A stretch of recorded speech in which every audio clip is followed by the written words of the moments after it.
మొన్న ఇక్కడ ఇంటర్వ్యూలో చెప్పారు, అది కూడా అడుగుతాను నాకు చిన్న క్లారిటీ. ఒకటి మల్టీ స్టారర్కి ఒక కథ రాశారు, ఏంటి సార్ ఎటువంటి కథ అది? ఇంకో విజయవాడ బ్యాక్డ్రాప్ రౌడీజం దాని మీద ఒకటి సెట్ వచ్చినాయి కదా సార్. రాంగోపాల్ వర్మ గారు తెల్లారు లేస్తే వంగవేటని దేవినేనని అది చేస్తూనే ఉంటాడు కదా సార్. అంటే ఈ లవ్ స్టోరీస్ కూడా మనం వచ్చిందే కదా సార్, మనం చాలా చూసింది కదా. మన పర్స్పెక్టివ్ మనం ఏం చెప్తున్నాం, మన సెన్సిబిలిటీస్ దానికి ఏం యాడ్ చేస్తున్నాము అన్నది ఒకటే నమ్ముతాను సార్ నేను. అంటే ఆ కథ ఆల్రెడీ చెప్పారా దానికన్నా మనం చెప్పలేదు కదా అన్న చిన్న కైండ్ ఆఫ్ ఒక నమ్మకమే అది. సో అలా అలా అలా చెప్పేదే. కానీ అంత ఆర్జీవి గారు చాలా రాగా రూటెడ్గా తీసుకెళ్ళారు. మనం ఏంటంటే అందులో కూడా ఒక కైండ్ ఆఫ్ ఒక ఇన్నోసెన్స్, మంచితనము, లవ్ స్టోరీ ఇవి కూడా ఒక ఇమిడి ఉంటాయి. ఆయన కరెక్ట్గా to the point, core point చెప్తారు రాగా. మనం మన స్టైల్లో కొంచెం చెప్తాం అంతే. ఎక్కడ సార్ ఆ కథకి పునాది ఎక్కడ? ఎందుకంటే బేసిక్గా మీది విజయవాడ. అవును సార్.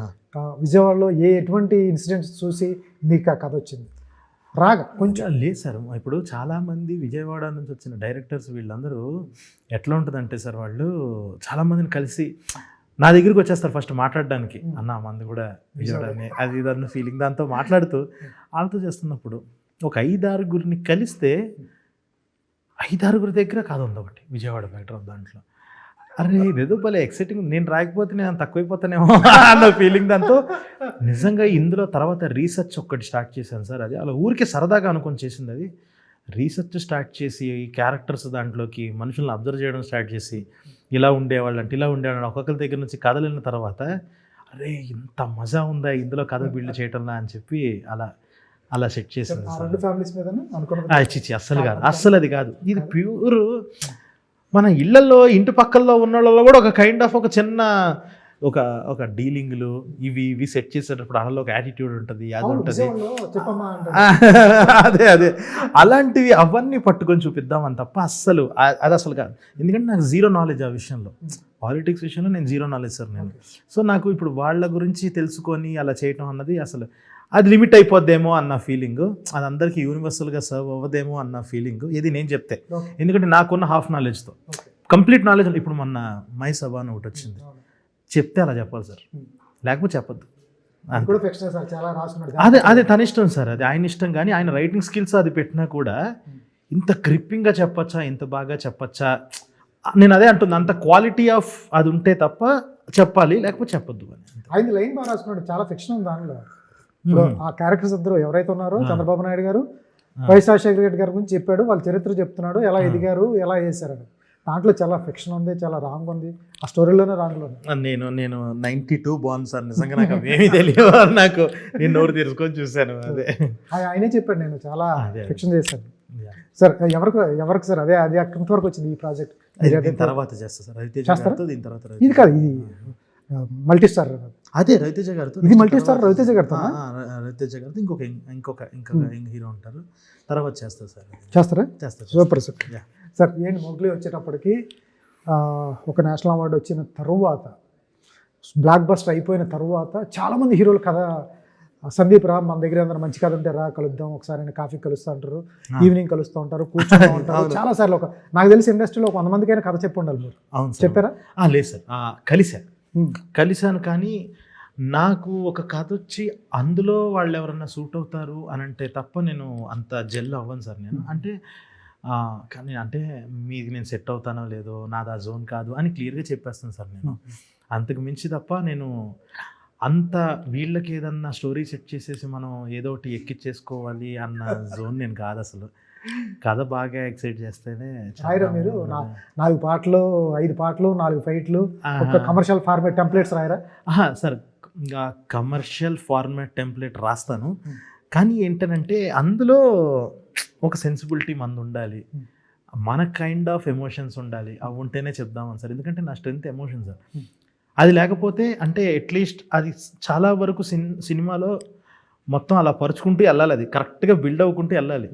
మనం హ్యాపీగా మొత్తం కామెడీ పెట్టేసాము, ఒక సీన్లో ఎమోషన్ చేసేసి మళ్ళీ కామెడీ అవి నేను చేయలేను. రవితేజ కూడా అలాగే ఉండాలి కదా, కమర్షియల్ ఫార్మాట్లో రాయాలి కదా రవితేజకి. మీరు రాసా అది ఉంటుంది, నేను అదే అంటుంది.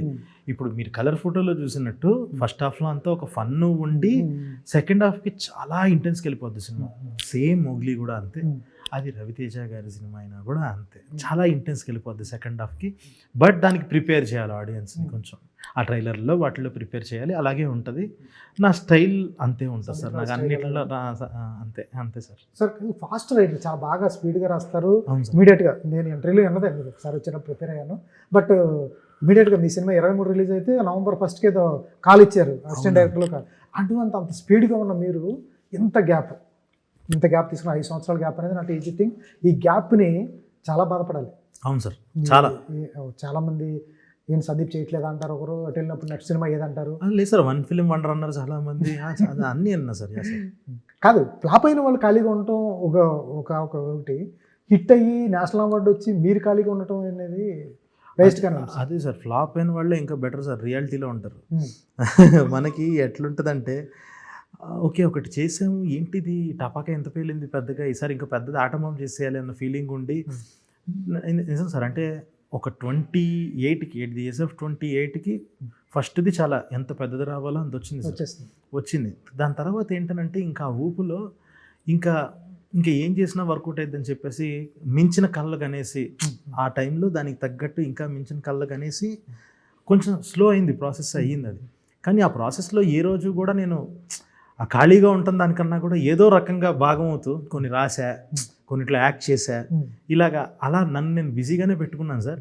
ఒకటేంటి అని అంటే డైరెక్షన్ అన్నది నేను ఇంకొక నా పీక్ పాయింట్ ఆఫ్ లైఫ్లో చూస్తున్నాను సార్. డైరెక్షన్ అన్నది అది ఎలా పడితే అలాగా సర్వైవల్ కోసం చేసేయద్దు, మిగతావన్నీ సర్వైవల్ కోసం చేద్దాం.